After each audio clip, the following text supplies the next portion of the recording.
morning, dear viewers. You are most welcome to the Daktari Show, which airs on Westnile TV every Thursday from 10 a.m. To 11:30 a.m. It's your host, Sunday Junior Tom, and on this show, you get information, education regarding health matters on how to prevent diseases. And not only do we look on diseases, but we also look on the lifestyle. It can be like your physical exercises, pregnancies, and various aspects regarding also reproductive health. And it's me, always your host, every Thursday from 10 a.m.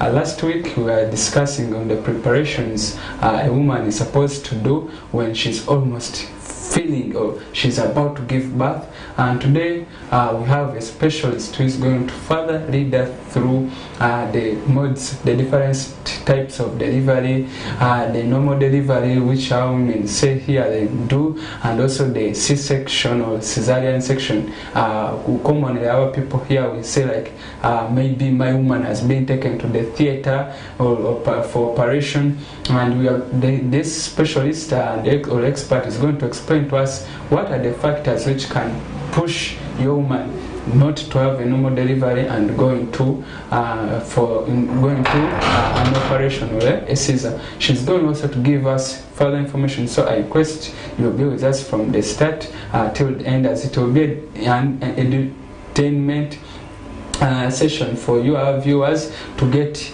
these concepts on how to keep both your woman and maybe the unborn child safe as you're preparing to welcome them into this new world. And of recent we had a study which showed that over 435 women die in Uganda as a result of failure to seek medical attention in these hospitals. Women here have that stereotype or the beliefs that a normal woman, like a strong woman, has to give birth from the home or the communities, yet health-wise or medically they recommend you should go and seek care from the hospital where you're giving birth, because you may get some complications which people in the communities cannot manage, when these specialists and midwives can manage them and save your life. And also this specialist today is going to give us various complications like warning signs to you people who prefer to give birth from home other than coming to the hospital. Today we have a specialist, a midwife, who is well equipped with various knowledge regarding childbirth, and she's strong and she has all the knowledge about midwifery and the process of giving birth. You are most welcome to the Daktari Show, Madam. Thank you very much. Okay, our viewers may need to know who are you. Good morning, our dear viewers. Okay. I'm privileged to be here today. I'm by the name Sawayo Immaculate. I work at Arua Regional Referral Hospital as a midwife. Okay, thanks very much, Madam Immaculate. We're also privileged to host you here on the Daktari Show. We know you're a busy woman who has busy schedules, but we're glad you gave in your time to come and educate our people on this Westnile TV, on this Daktari Show. So I come back to you, Madam Immaculate. Before we go on the modes of delivery, what equipment do you require these women to always come with to the hospital when they are going to give birth? Because we have had actually a battle. Some people say midwives are harsh on them because maybe they come to you when they don't have the things which they are supposed to use while giving birth, yet they are supposed to come with them. So I'm requesting you to educate our dear viewers outside there, such that they can come with all these things you recommend them to come with, such that they cannot disturb you and come well prepared. So what are those equipment you recommend these women to always come with?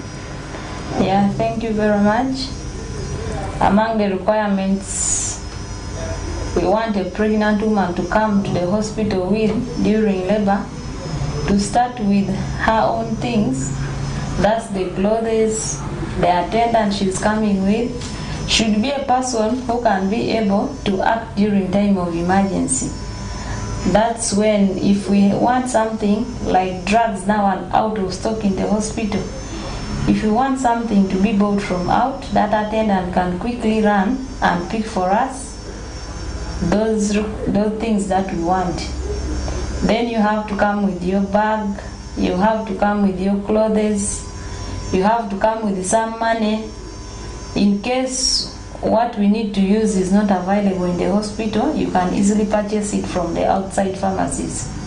Then you have to come with the baby's clothes, you have to come with a plastic polythene cavera, you have to come with cotton, gauze, a blade, a mama kit, so that whatever we want to prepare you for labor is available. Then the other thing, you have to come with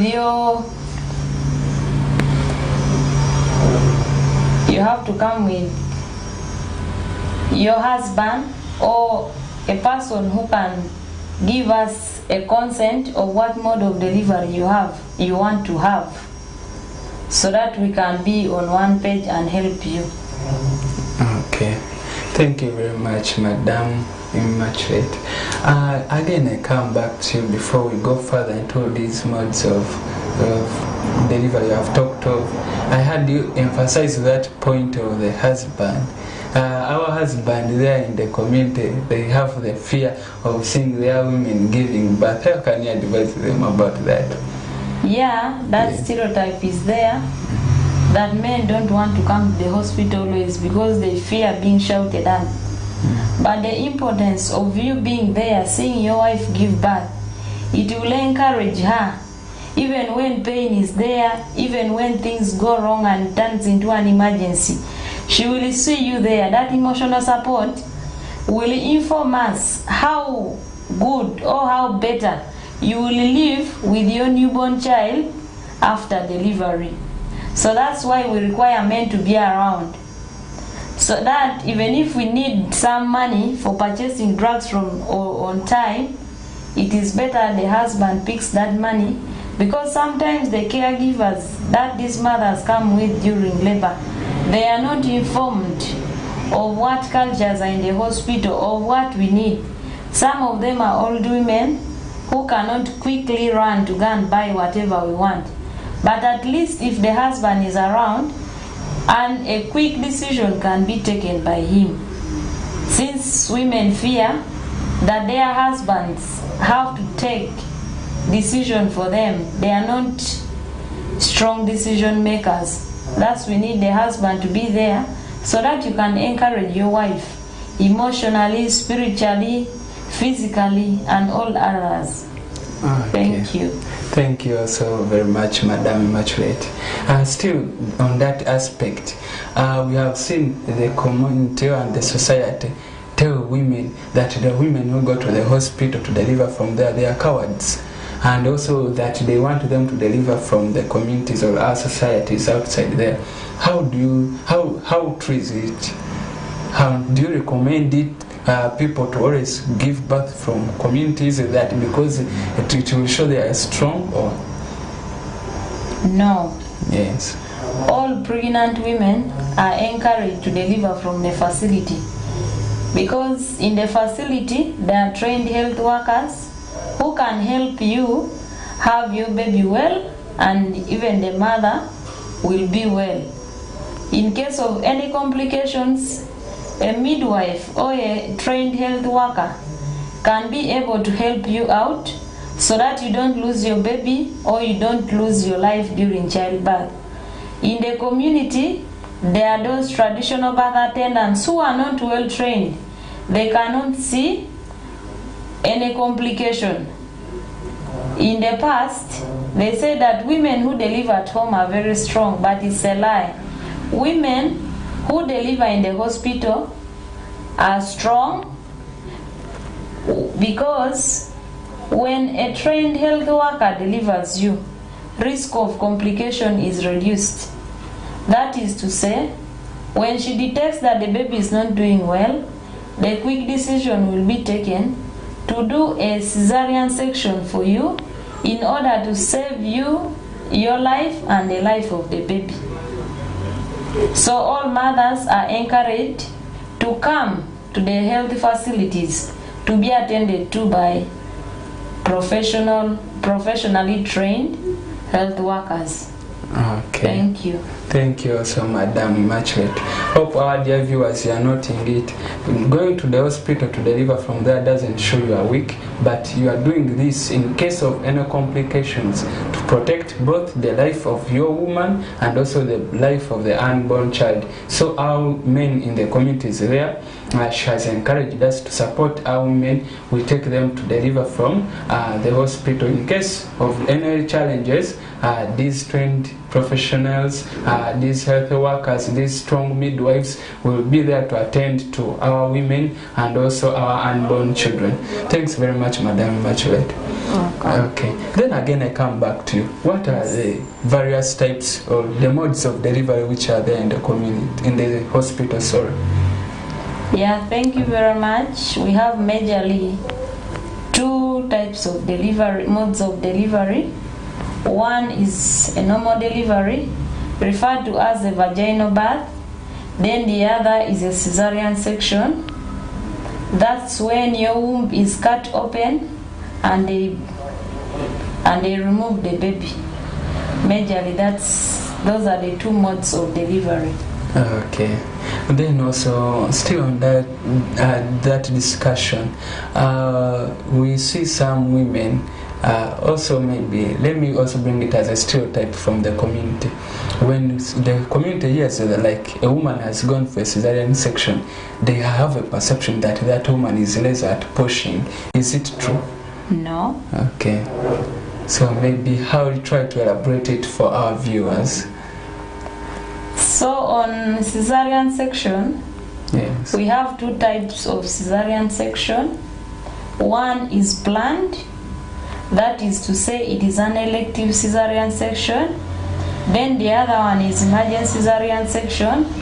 That's done when complications arise, both to the mother and to the baby. I start with planned cesarean section. Okay. A mother who had a previous cesarean section in the previous pregnancy will not go for a vaginal birth, simply because she already has a scar on her uterus or womb.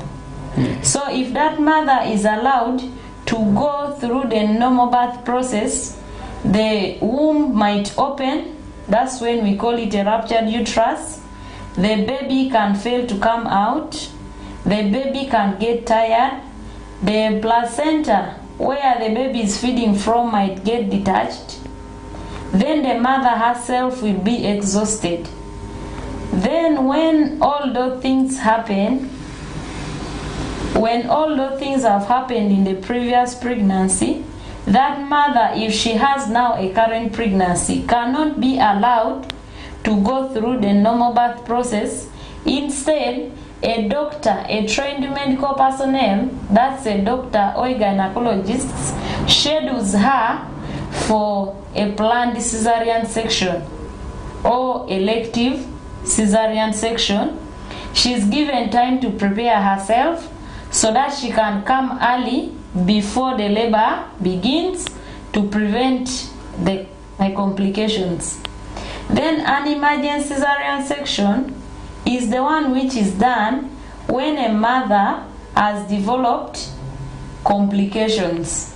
That is to say, the mother is bleeding, the placenta is lying at the mouth of the uterus, or the placenta is at the cervix. Then the baby is tired, or the baby is bigger than where, that's the CPD, cephalopelvic disproportion, whereby the head is bigger than where the birth canal. So the head cannot descend despite the mother having those strong uterine contractions. So an emergency cesarean section has to be done to save the baby before the baby goes into respiratory distress. Then the other one is breech presentation. When the baby, in our layman's language, they say the baby is squatting in the abdomen. Yes. So that kind of mother cannot be allowed to go through the normal birth process if she has come when she is fully dilated or the cervix has already started dilating. So that mother is scheduled for an emergency cesarean section. Then the mother who develops high blood pressure in labor cannot be allowed to continue with the normal birth process, simply because the pressure is rising up. The baby in the uterus is compromised of oxygen, so we are looking at saving both the mother and the baby. The baby, we are saving the baby from the respiratory distress. Then the mother, we are saving her from a cardiac arrest.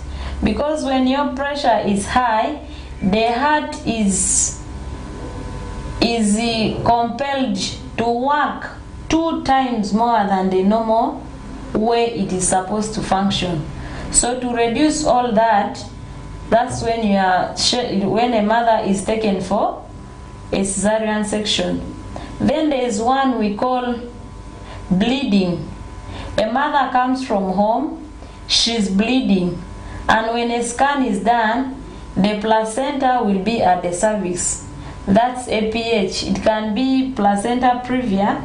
That does not allow a mother to progress normally through labor, because the placenta is covering the cervix, meaning anytime the placenta can detach or it can pass through, causing complications to the baby, and the mother can overbleed. So in that case, that mother is eligible for an emergency cesarean section. Then the other one is when a mother who has been in labor, who had normal progress, had strong uterine contractions, and was operated before, the uterus can rupture. In layman's language, the womb opens up. So the baby ends up coming in the abdominal cavity, leaving the womb. So that mother, we shall do an emergency cesarean section on her, because the baby is already, sometimes the baby is dead, some, if they are lucky, the baby can be alive. But in most cases, those babies die. So the mother continues bleeding into the abdomen, which is not good. So in that case, that mother, we hurry her for emergency cesarean section. Okay. Thank you. Thank you also, Madam Margaret. I hope all your viewers have noted that a woman going for a cesarean section, going for a theater operation, doesn't mean that she's ready to give birth, but there are factors which push her to go for this operation. As she has told us, maybe the woman may be bleeding excessively, they will rush her for an emergency cesarean section. Also, she told us in case the child is squatting or breech presentation. Also, she talked in case the uterus or the womb ruptures. So all these factors, in case all these complications happen when you're in the community, it may be hard for those local people to manage them. That's why she encouraged us to always go to the hospital when we are in our times, especially women, when it is time to give birth. So when it's your time to give birth, please rush to the hospital, and they'll be there to attend to you and your unborn child to avoid all these complications, and this will save you and your unborn child. Again, I come back to you, Madam Immaculate. Yes, please. Yes. Take us through this normal delivery. How is it like? Because I know you're a midwife, you have been there in the hospital many times, you could have delivered many women. How is it always like in the hospital there in the ward? So on normal delivery, yes, is when a mother comes from home, the contractions have started and the cervix has started opening. Yes. So normal delivery simply means the mother is going to give birth vaginally. Then on normal delivery we have stages. We have the first stage, we have the second stage, we have the third stage. The first stage of labor is when the contractions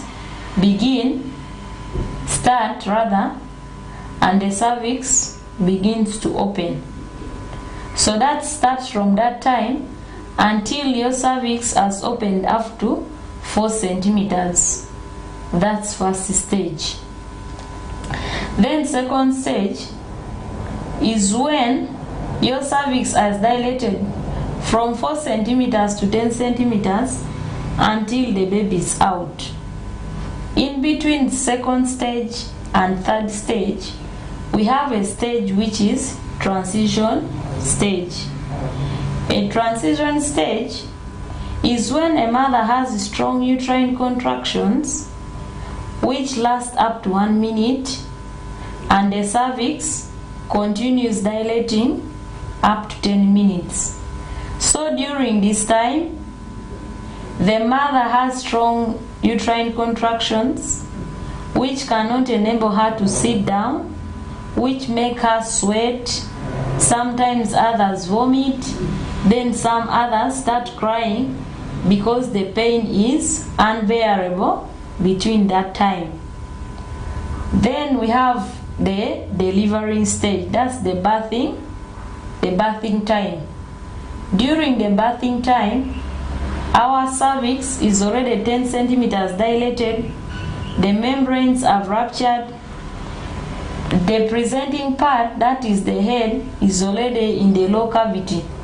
So that time the mother has consistent 1, 2 to 3 strong uterine contractions, and she feels that urge of pushing. So during this time, a midwife is going to encourage these mothers to push with every contraction that they feel. If the contraction is not there, the midwife will assess on the use of oxytocin. That oxytocin is a drug that will quicken the process of labor if the mother does not have uterine contractions. But if a mother has expulsive uterine contractions which help the presenting part to descend, a midwife will encourage her to breathe in and out while pushing the baby. So second stage ends, immediately the baby is out. Then third stage, that's when we are delivering the placenta, commonly known as an afterbirth. So from this one begins, immediately the baby is out, and it lasts up to 30 minutes of childbirth. So here we are majorly delivering the placenta, and there is what we call active management of third stage of labor, where we use oxytocin to help us detach the placenta from the uterine walls. In the past, midwives would encourage mothers to cough. When they cough, the placenta will be coming out. But nowadays, a placenta can be delivered without a mother coughing. With the help of oxytocin and controlled contraction, which helps us to deliver the cord safely to prevent uterine prolapse and to reduce on the amount of blood loss in the mother. Those are mainly the 3 stages of labor. Okay, thank you very much, Madam Machelet. She has taken us through how normal delivery is. Hope our dear viewers have been hearing those, especially the women who are expectant any time that this normal delivery is divided into 3 stages. The stage 1, maybe to make a recap for you, stage 2 and stage 3, and mainly in stage 1 she told us that the cervix dilates to 4 centimeters. Yes, and also she told us mainly in the second stage, here we are having the mother delivering the child. Yes. And in the third stage, the mother is delivering the placenta. Okay, then also maybe still on that placenta part of it. Yes. We have some communities, for them they don't allow their women, like when the woman delivers, they comment the woman to bring back the placenta home? Do you allow those people in the hospital to take back their placentas? Yeah, thank you very much. Yes. We know cultural beliefs are everywhere. Every tribe, every clan has their own beliefs. So before we discard the afterbirth, that's the placenta, we ask the mother whether she's able to take it back home or we can dispose at the hospital. So the decision of disposing the placenta at the hospital depends on the mother. Some mothers will say, yeah, it is okay, I can leave it here. Others opt to take it home. So it is an open decision to make from the mother. Before the beginning of labor, we explain to you, here the afterbirth remains in the hospital, but due to those different cultural beliefs, mothers are given chance to take back their afterbirth to their homes. Thank you. Okay, Madam Immaculate. So our dear men there who are strong cultural believers, she has told us also, in case you want your woman to come back with the placenta of your child, that in the hospitals they allow these women to come back with these placentas. So please, the society there, our cultural leaders, don't stop women from going to the hospitals to deliver. If you want the placenta, it will be given back to you when the woman is coming back from the hospital. Maybe again I come back to Madam Immaculate. Are there things a woman can do to facilitate her have a normal delivery, or before the due time? Are there things she could have been doing during pregnancy to help her have a normal delivery? Thank you very much. Okay. There are very many factors that can influence a mother to have a normal delivery or go for a cesarean section. Yes. In normal delivery, we shall look at the way the baby is presenting. In most cases, babies who are facing down, that is to say, when the head is down at the cervix, that mother can have a normal delivery. Then when the cord has not prolapsed, the cord is in a good position, that mother still can have a normal birth. Then, if the mother had previously had a normal birth, even in this current pregnancy, that mother is most likely to have a normal birth. Then for cesarean section, mothers who had a previous cesarean section are most likely to have another cesarean section done. Mothers whose babies are in breech presentation, mothers who have chronic diseases like diabetes mellitus, which makes the baby way too big that cannot be pushed normally, go for cesarean section. So I think those are the factors that can influence either the mother can have a normal delivery or a cesarean section. Okay, thank you very much, Madam Immaculate, for that detailed information, educating our communities and our societies outside there about these various modes of delivery. Our dear viewers who have been with us from the start, she has taken us through what the necessities a woman you are supposed to go with to the hospital when it's time to deliver, and also she has taken us through the modes of delivery, which is the normal delivery, which she called it the vaginal delivery. Yes. Then also the cesarean section, which in our communities we call theater or operations. Yes. Okay, let's first get into a short commercial break, and we shall be back briefly where she will take us through other factors which can determine the mode of delivery a woman is supposed to have. Thank you very much, our dear viewers.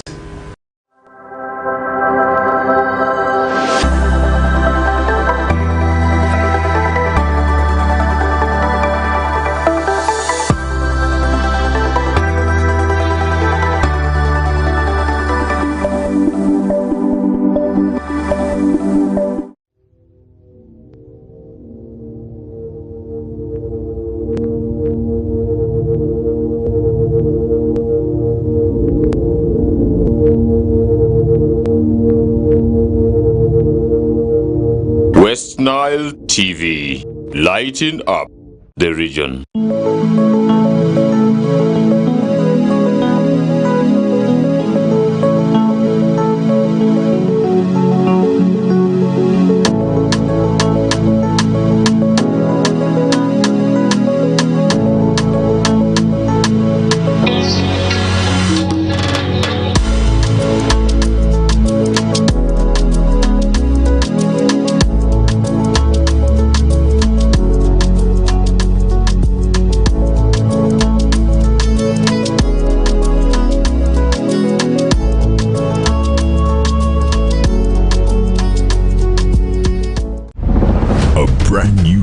Global Star TV with StarTime's Inside Technology.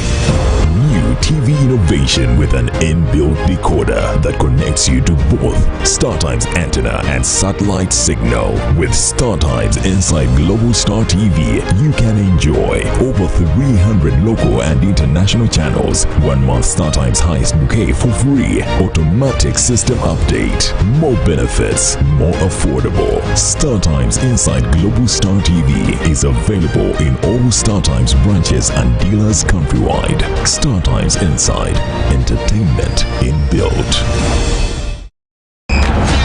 We are the passion you've been waiting for!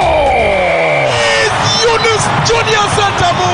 It's our league, our football, our boys, our style. StarTime's UPL new season starts 15th September. Go for it! What a finish from Ashraf Kukume! The Ugandan flair, Brazilian samba, Portuguese magic, the night football craze. More TV games live on Senyuka Prime and Fufa TV only on StarTimes. The StarTimes UPL, our league, go for it.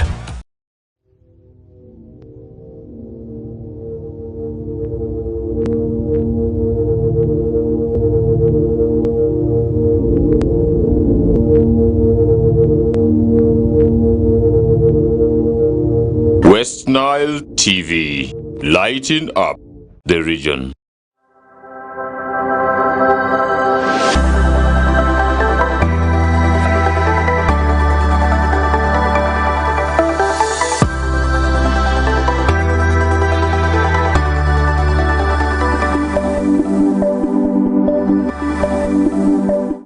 Welcome back, our dear viewers, from that short commercial break. Yeah, it's still the Daktari show, which airs here on Westnile TV every Thursday from 10 a.m. And those who have just joined us, today's topic is about the modes of delivery, where we have a guest, Madam Immaculate, who is a specialist, a midwife, who knows more of that delivery methods, and so far she had taken us through the requirements a woman is supposed to move with to the hospital when it's time to deliver, especially the mama kit and the rest. She took us through the modes of delivery. She took like the cesarian section and the normal delivery, and also she took us through some of the factors which can enable a woman have a normal delivery. I come back to you again, Madam Immaculate. Also, we'll be back from that short commercial break. Yeah, welcome. Okay. Still on you. What are there other factors which can enable a woman have a normal delivery apart from those you gave us in the first session? Yes. Okay.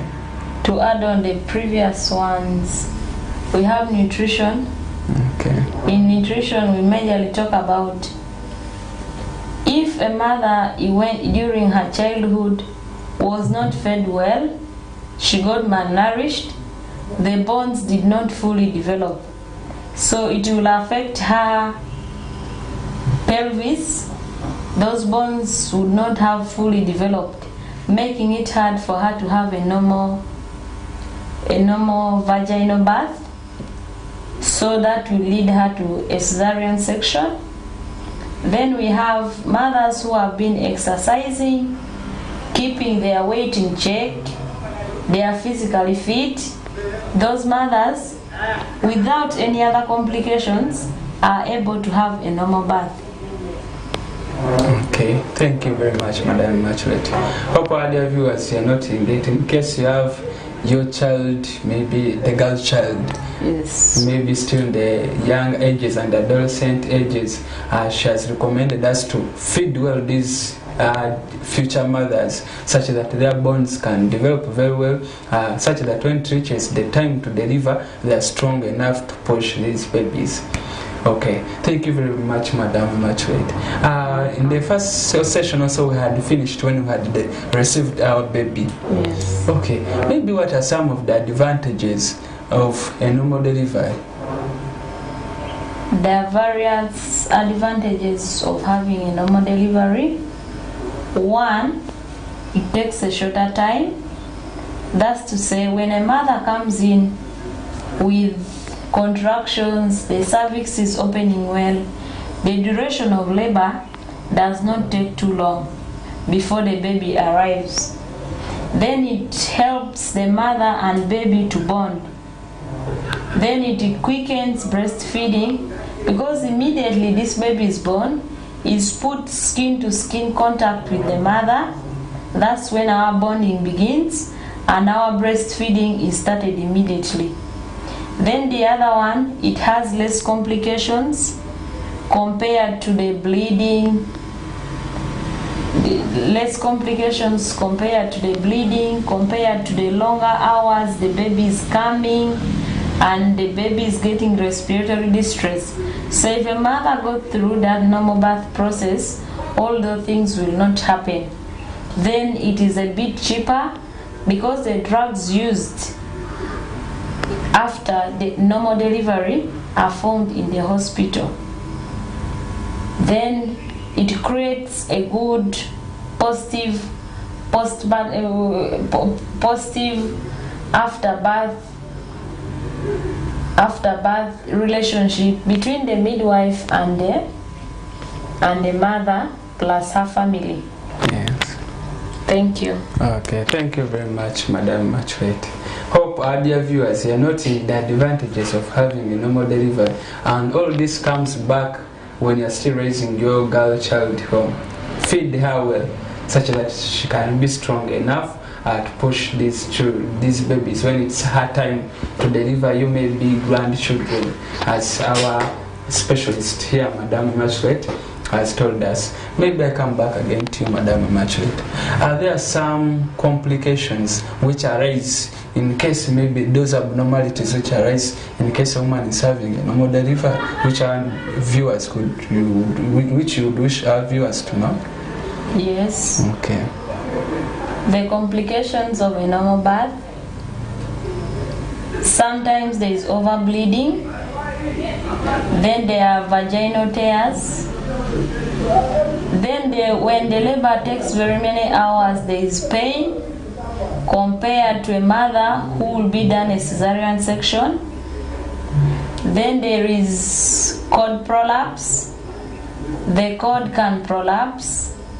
Then there is placenta abrupture. That's when the placenta forcefully detaches from the uterine walls. Then there is postpartum preeclampsia. That's when a mother's pressures go up due to the pressure, due to the time it took her to have a normal birth. Basically that. Okay, thank you very much, Madam Machlet. Maybe still on those complications, to me, like, I'm trying to draw scenarios how it happens. I've talked of this bleeding, the postpartum preeclampsia, which you said elevated or high blood pressures after delivery. So maybe, how do you always, in case like a woman is bleeding excessively after giving birth, how do you always manage these women? I'm trying to draw a picture of how that scenario is always like in the hospital. Yeah, thank you very much. In most cases, what we refer to as overbleeding, during a normal birth, ideally a mother is not supposed to bleed too much if everything was done rightly.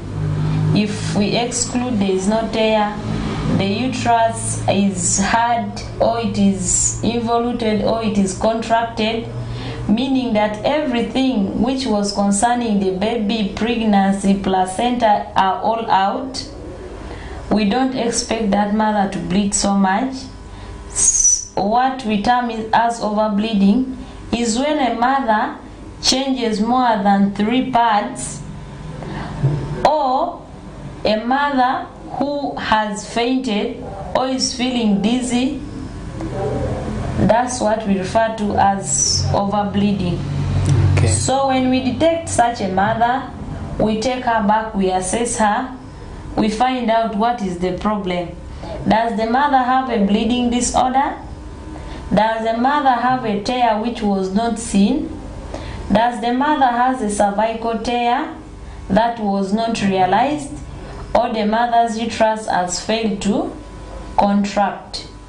So in terms of management, we begin with assessing what is causing the too much bleeding after delivery. If it is a tear, it is quickly repaired. If it is a cervical tear, a mother is prepared to go back the mother is prepared for repair of that tear, the cervical tear, in theater. That is to say, in theater, a mother is given an anesthetic drug which enables her not to feel pain as the uterus, as the cervix is being repaired. Then in case it was a tear, we use lignocaine locally on the ward with sutures and we stitch it back. We make sure all the bleeders are arrested. Then the other one, there are drugs that are involved. If a mother has overbled, this mother, we shall remove off her samples for HB. That's to ascertain the level, the amount of blood in her body. Then if it is low, if it is below 7 grams per deciliter, that mother qualifies for blood transfusion. So we add her blood so that we can replace the rest. Then if that mother has entered into shock, we are going to give her IV fluids. That's, we use majorly normal saline so that we can raise up her BP, because in most cases these mothers present with low BP. They present dizzy, fainting. Some of them come unconscious from home. So we manage them accordingly. Then the drugs we use in management of overbleeding, that's PPH, we use oxytocin, misoprostol, triazolamic acid is the new one on board, then an IV fluids. That's majorly, and blood. That's majorly what we use for managing those mothers. Then there are those mothers who deliver in the villages. Deliver the traditional birth attendant who cannot quickly detect that this mother has overbled. That's why we encourage all mothers to give birth at a health facility, so that in case of anything, in case of any complication, it can be detected early and the mother's life can be saved. Those mothers who deliver in scenarios, we get scenarios that mothers have delivered from home. A mother overbleeds and she keeps quiet. When it becomes too much, when she's almost seeing that all the energy in her body has gone, that's when they speak out, which is not good. When you realize that you are overbleeding more than the usual way, the normal amount of bleeding, I say you are changing 3 pads in a day, that is to say, like a normal menstruation, that's the way that blood is supposed to be. But if you are changing you are using a very thick pad and you are changing it less than 2 hours, meaning you are overbleeding, and you should seek medical attention at the hospital so that you can be helped in time. Then for those mothers who are near the health centers and you have delivered from home, you can quickly rush the health center and a trained midwife can help you out. Thank you. Okay, thank you very much, Madam Matchlight. Our dear viewers, she has told us of some of the complications which can arise in case you are having a normal delivery, in case the woman can bleed excessively, and she told us they always manage these women with tranexamic acid, misoprostol, and also oxytocin. So in case you, especially this goes to our ladies, in case you deliver from home, these complications are people that the traditional people can't manage them. So it's always advisable for you to always rush to the hospital and deliver from there.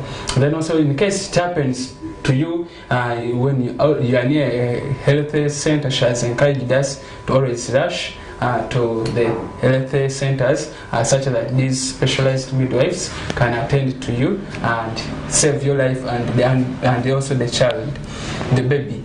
So again, I come back to Madam Machulet before we go to the other side of the mode of delivery. What is the care you always recommend these women to do after delivery? Like, I heard you talk of the pads. How are they? How many times are they supposed to change a pad? Which care do you always recommend these women to do after birth? Yeah, care after delivery. Yes. We first start with personal hygiene. Okay. That's where the aspect of pads come from. The mother has to bathe, change pad 3 times a day. That's when you have bathed in the morning, in the afternoon and the evening. So between that you are supposed to change your pads, because at that time they will be soiled. Then we encourage these mothers to rest. We encourage them to exercise, so that every muscle that was affected during the normal birth, during the pregnancy process, goes back to its original state. Then we encourage you to have good nutrition. That's eating well, like foods that can replace blood in your body, because you lost blood during the childbirth process. Then we encourage you to seek medical attention in case you realize anything. So those what do I refer to as seeking medical attention early?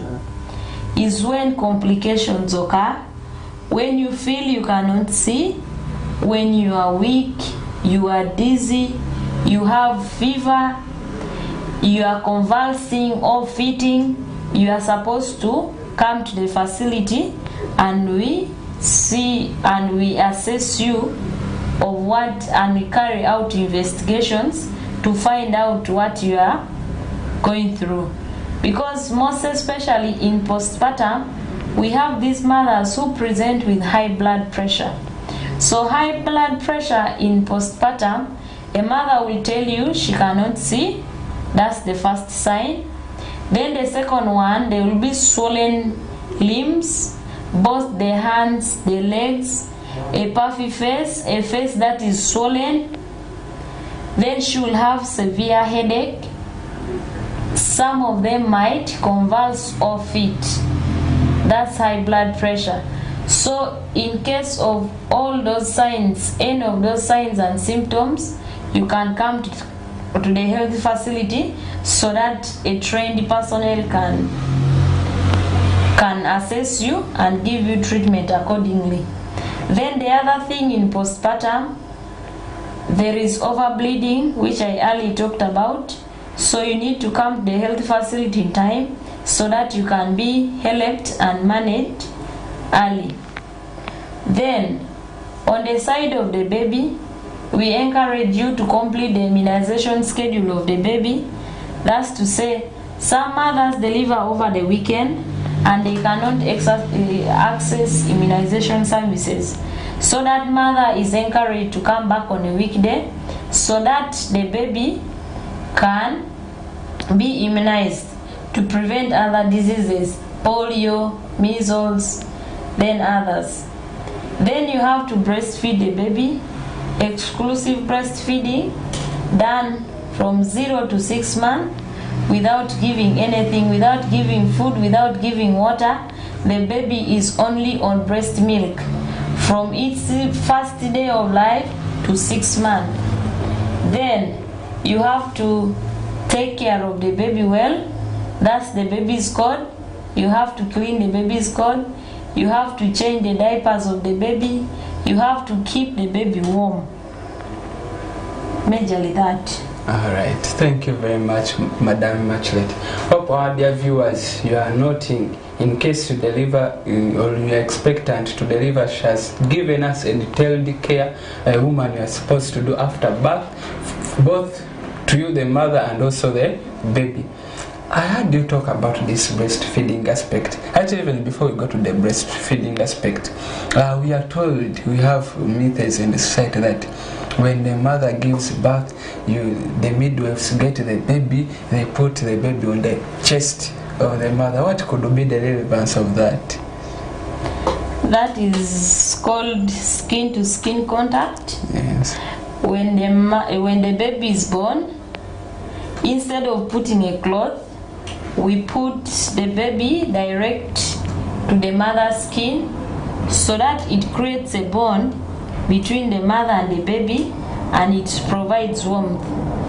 Then in other cases, like the importance of putting a baby direct to the mother's skin, like those babies who are tired, that's respiratory distress or asphyxia, who are born with asphyxia, we make it in a way that the baby will feel the mother's heartbeat, and the baby will get that warmth, so it makes it to the breathing to start being normal before we go and start adding oxygen, before we resuscitate them. So we would have created a bond, would have created warmth between the baby and the mother, because the mother's skin is warm compared to the cloth that we are going to put on the baby. All right, thank you very much, Madam Immaculate. Again, still on you. You have given us the relevance of this, you call it skin to skin between the mother and the child. Then I also, midwives encourage the mother to always breastfeed this child immediately after birth. What is the relevance of that? Yeah, breast milk contains useful enzymes, so the immediate insertion of breastfeeding will show us how successful this breastfeeding can be. A midwife will take through the mothers who have previously delivered know the techniques of breastfeeding, but the first time mothers, the birth provider will show you how to initiate breastfeeding, how you are supposed to handle the baby when you are breastfeeding, how you are supposed to care for your breasts when you are breastfeeding. So, importance of immediate insertion of breastfeeding, we see that the baby's immunity is improved. Then the milk let down will also improve. That will lead to a successful lactation. Then we see the bond between the mother and the baby is created. Then the mother and the baby feel a sense of belonging to each other. Okay, thank you very much, Madam Immaculate. I hope our dear viewers have gotten to know the relevance and the importance of the skin to skin, and also she has given us the importance of why the midwives always encourage you to always breastfeed your child immediately after giving birth, such that also it is in the form of bonding, and also that milk has the enzymes and the nutrients for the baby to develop very well. Thanks very much, dear viewers, for being with us from the start and also to this second segment. And in this segment, those who have just joined us, Madam Immaculate had led us through specifically focusing on the normal delivery, how it is always like, the complications, how you can manage the management or the care these women are supposed to do after giving birth, and also the care of the newborn child. Thanks very much, our dear viewers. Let's first get into a short commercial break, then we shall be back briefly for the last segment for conclusion. Thank you very much.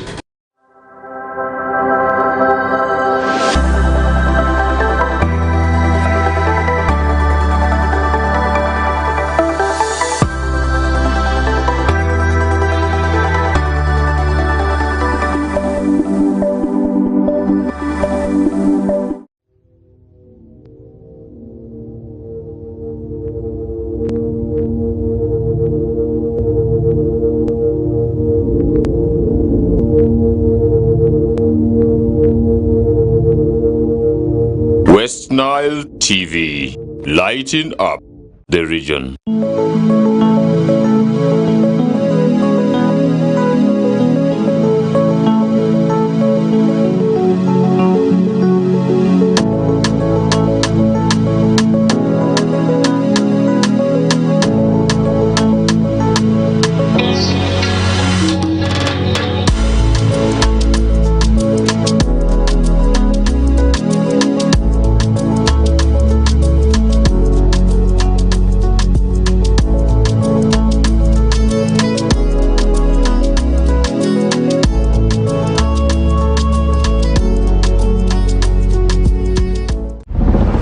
Brand new Global Star TV with StarTimes Inside Technology.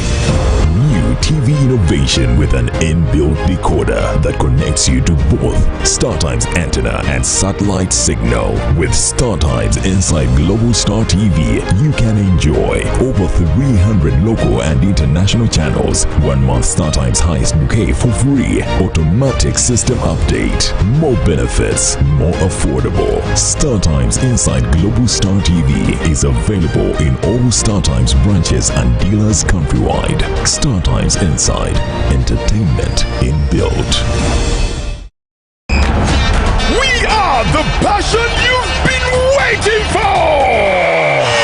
Yunus Junior Santamo! It's our league, our football, our boys, our style. StarTimes UPL new season starts 15th September. Go for it! What a finish from Fukume!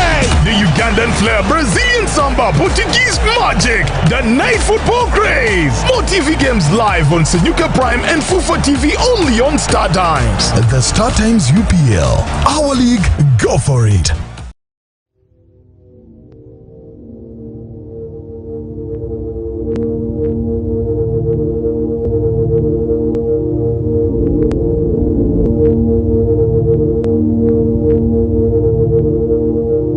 Westnile TV, lighting up the region.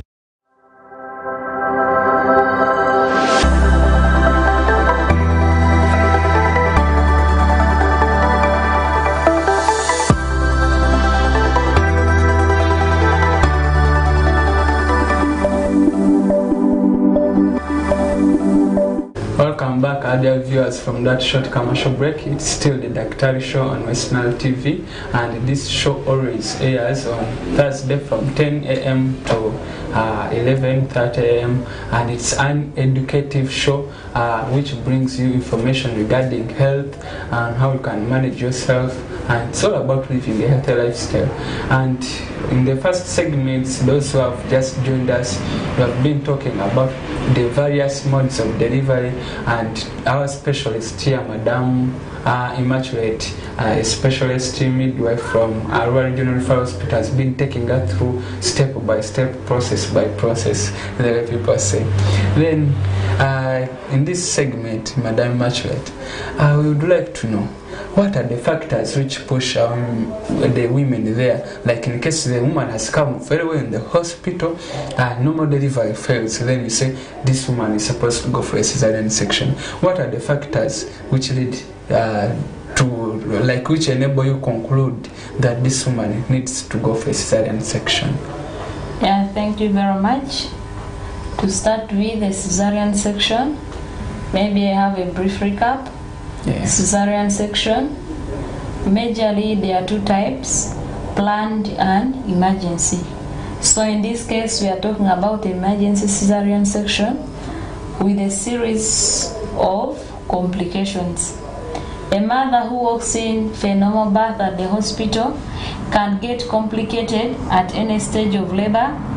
That's to say, in the first stage, a mother can be progressing well, but when the cervix does not dilate, that's what we call cervical dystocia.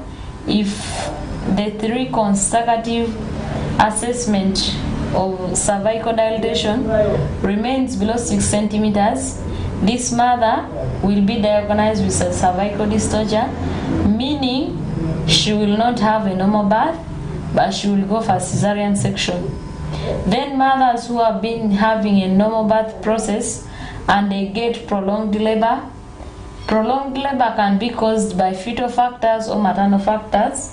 So in maternal factors, we are looking at the uterus failing to contract, or the contractions are too weak to push the baby out. Then on fetal factors, we are looking at the baby getting exhausted. So in between those ones, a decision of doing a cesarean section is made, and the baby will be delivered via cesarean section. Then a mother who walks in the hospital who had a previous cesarean section and she has dilated, she cannot be allowed to progress for normal labor because there is a risk of the uterus rupturing. Then a mother who has a low-lying placenta previa, cannot, type 2 and above, cannot be allowed to go through the normal process because there is a risk of overbleeding. Then a mother who has a chronic disease, hypertension, diabetes mellitus, because they always have oversized babies which cannot be given birth to in a normal process. So that mother is taken for a cesarean section. Then if you are a mother who is 35 years and above, because by that time our bones would have ossified and it cannot allow the baby to pass through the birth canal. Then if the baby is big, and it causes cephalic pelvic disproportion, that mother qualifies for cesarean section. Then if you have a cord prolapse where the cord is compressed between you and the baby's head, that mother is taken for cesarean section. Then the malnourished girls who did not develop fully, and the young aged girls, the ones with short stature, are taken for a cesarean section. Then there is what we call obstructed labor. That's when the mother has good uterine contractions, but the presenting part is still high or it's not descending.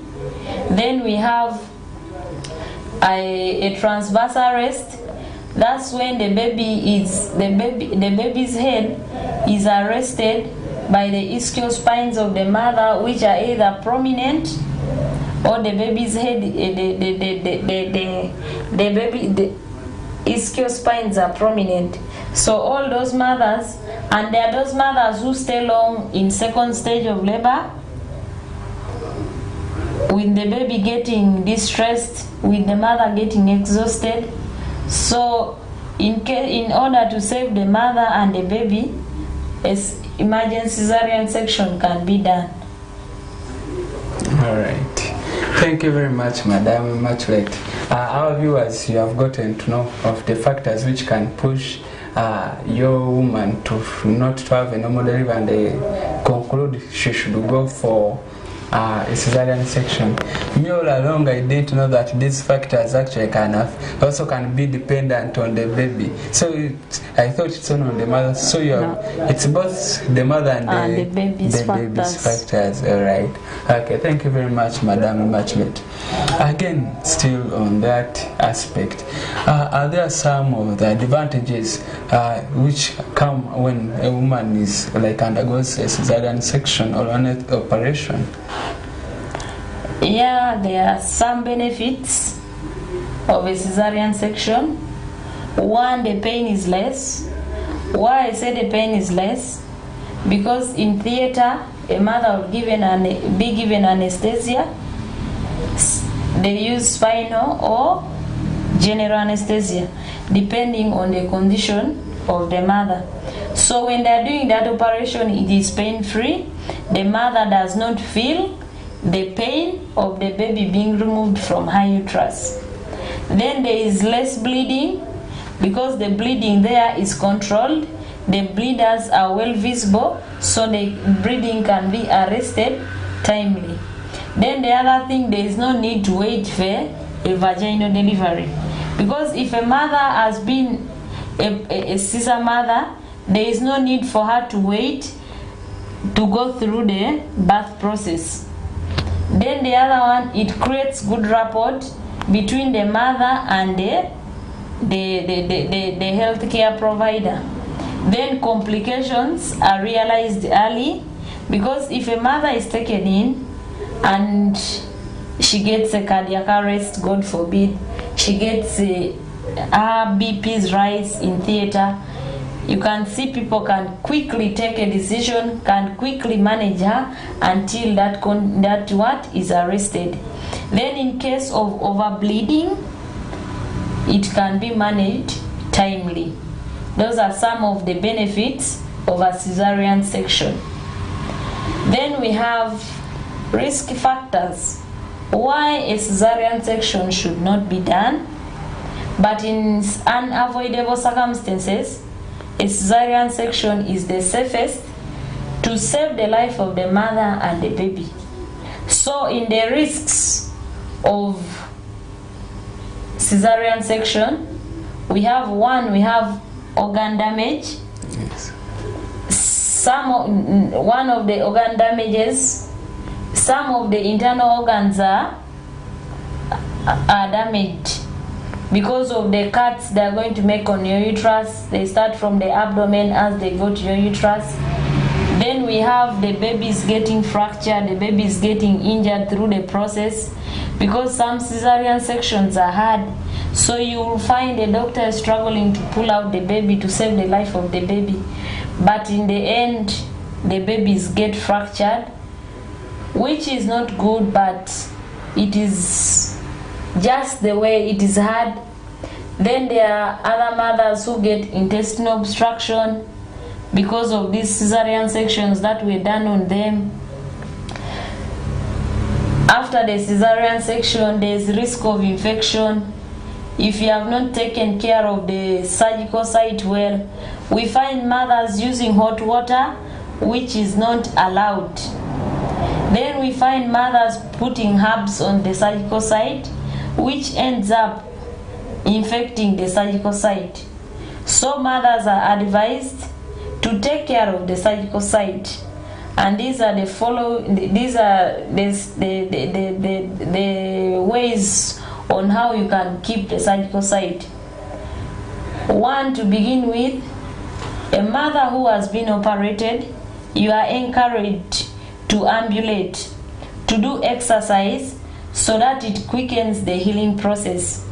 Then you are supposed to keep the environment where you are sleeping, where you are sitting, it should be dust free, it should be clean. Then the clothes you are using should be clean also. We have seen mothers who have taken long, they cannot even wash their undies, they don't wash their petticoats, they don't wash their clothes, and they just put on them like that. Then there are those ones who put herbs on the surgical site, which is not advised. That surgical site, you're supposed to keep it clean, you're supposed to clean it. At home there, what is readily available is water and salt. So I advise mothers, if you are discharged from the hospital after the series of antibiotics, pain relief, you are supposed to get water which is between warm and cold. That's lukewarm water. It is not cold, it is not warm. Then you put some salt, you get a clean cotton piece of cloth, you be cleaning the surgical site morning and evening. Then nowadays there are drugs which can be bought from the pharmacies, which can be applied topically on the skin, and it also helps in the healing of the surgical site. Then you are supposed to have a balanced diet which contains bodybuilding foods, which contains vitamins, so that your wound can heal faster. Then you are supposed to complete the antibiotics prescribed in the hospital, so that it quickens the healing process. Then you are supposed to rest, you are supposed to exercise. Thank you. Alright, thank you very much, Madam Immaculate. Hope our dear viewers, you have noted everything. She has taken us through the process in which a cesarean section is done. The advantages where she said it's less painful. Then also she took us through the risk factors. Then also maybe I come back to Madam Immaculate. We have been on this, let me call it a surgical site incision, where the baby has been, where they cut the woman to pull out the baby. Yes. Like how long does it take to heal? In case like a woman manages herself very well. Entirely the surgical site, in a period of 7 days, we would see that it has dried. Then the inner process continues. That's when the mother feels less pain. She feels less pain. She does not have any discharge. When she comes back for review, we shall see it has healed completely. That's in a period of 7 days. That's when it heals. But a mother who does not take care of herself, it takes from 7 days to even a month without healing. That's when pus will develop. The mother will have other complications. She will develop septicemia. She will have anemia and a long stay in the hospital. And unfortunately, some of them will die because of these surgical site infections when they are not managed well. Okay, thank you very much, Madam Immaculate. Then also still on this aspect of cesarean section, like for example, like we have a woman, she underwent this operation, we managed her well and she has healed. How long do you recommend her to have a child again? Because maybe we may want to have children fast. Is there a specified period to have children in case you have had a cesarean section? Yeah, for mothers who have had a cesarean section, she's encouraged to stay for at least 2 years to get another pregnancy, because in those 2 years the mother would have totally healed, the womb or the uterus would have healed, and physically she will be okay. So a mother in these 2 years of waiting for the next pregnancy, we encourage them to carry on a family planning method, and there are various family planning methods. We talk to the partners, we tell them the advantages of staying for 2 years and then the disadvantages of hurrying to get another pregnancy.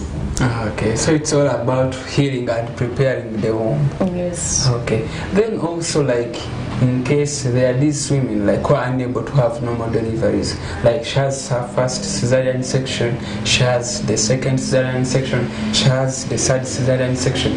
How many operations, the maximum number of operations is a woman supposed to have? Does it have a limit, or like a woman can go up to any number? In most cases, in the recent study that was carried out, it was recommended that a mother can have up to 6 cesarean sections if complications don't arise. But in most cases, a mother who is a Caesar mother is allowed to go up to 4 cesarean sections. That's considered safe for her, because the other 2, there is a risk of losing the pregnancy, there is a risk of a mother dying. But you find in our community, our people don't go well with it, but we are encouraged, at least when we have 4, there we know the 4th one is less complicated. The 5th one and the 6th one are most likely to have very many complications. That's when we shall lose the baby and we shall lose the mother. Okay, thank you very much, Madam Immaculate. Those who have just joined us, it's the Daktari show, and today's guest, Madam Immaculate, a senior midwife at a Royal General Hospital, has taken us through the modes of delivery, the normal delivery or the vaginal delivery, and also the cesarian section type, which is we call the theater operation. And she has given us the details, which like the scenarios. She described for us the feeling, how it always happens in the theater and also in the ward when the woman is delivering. I come back to you, Madam Immaculate. What are some of the recommendations or the guidances and final remarks you can give to our viewers as we're almost wrapping up our show? Yeah, thank you very much once again. My advice goes to all the expectant mothers out there. Please endeavor to attend antenatal care in your nearest facility. In antenatal care, we see there are a series of packages. That's when there is risk assessment. In risk assessment, they are going to assess the way the baby is, the way you are, so that in case of any risk, any complication you might develop, it can be managed at an early stage. Then to all mothers who have been having their babies through operation, that's the cesarean section, you are encouraged to deliver from the hospital and not home, because in our cultures we see women who are operated, they say they are weak, but you are not weak. I want to encourage you, even cesarean section is another mode of delivery, and it's considered to be very safe, because here you are going to save the life of the baby and the life of the mother. So please, if you have a previous scar, a previous cesarean section, you are encouraged to attend antenatal care. Then in antenatal care, they will send you to high-risk clinic where you are seen by the doctor, and they will plan for your mode of delivery. Thank you very much, and I encourage all our partners, please be supportive to your women. You know, pregnancy is not an easy journey. It is easier when both the husband and the wife are cooperating in it, so that we can get a positive outcome during birth and after birth. Thank you very much. All right, thank you very much, Madam Immaculate. We know you're a busy woman who has busy schedules, but we are grateful to host you here on Westnile TV on the Daktari Show. We shall be grateful to host you again to educate our dear viewers. Thanks very much, our viewers. It has been the Daktari Show here on Westnile TV, and I've been your host, Sunday Junior Tom. Thank you very much. Have a blessed day and success in whatever you are doing. And me and my guest, we say Mungu Mako Nyaza. Thank you very much. Thank you.